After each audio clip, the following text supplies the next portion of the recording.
I got brilliant news for anyone who's still dumb enough to believe the guru of global warming, young Greta Thunberg. You can now forget about trying to stop global warming because it's all over. The battle is over because 5 years ago, Thunberg put out this tweet.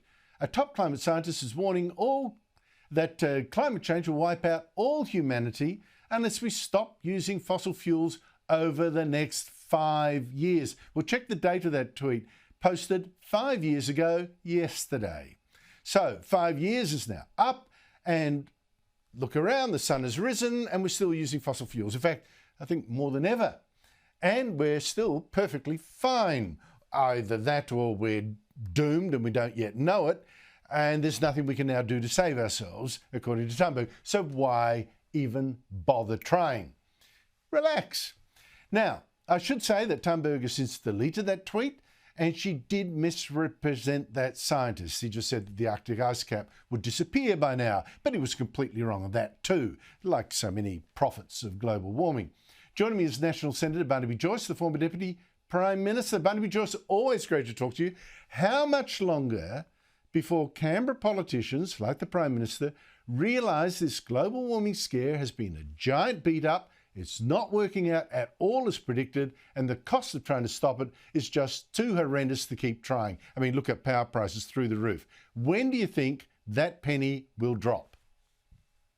Around about the time you realise that you're losing massive votes by continuing on with it.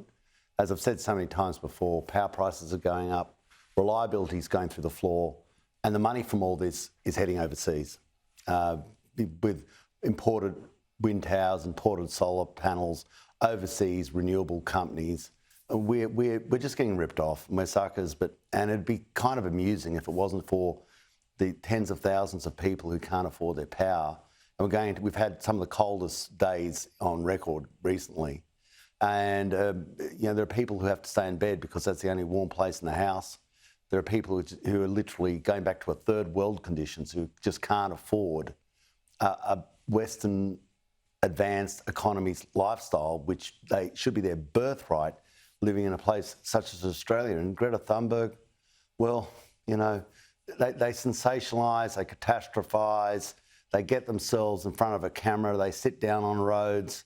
But I'm still here, you're still there. There's got to be a reality check. And the only thing that's going to bring about this reality, Andrew, is the threat of a political backlash. And the moment the lights go out and the moment power bills arrive again and they're through the roof, that's going to happen.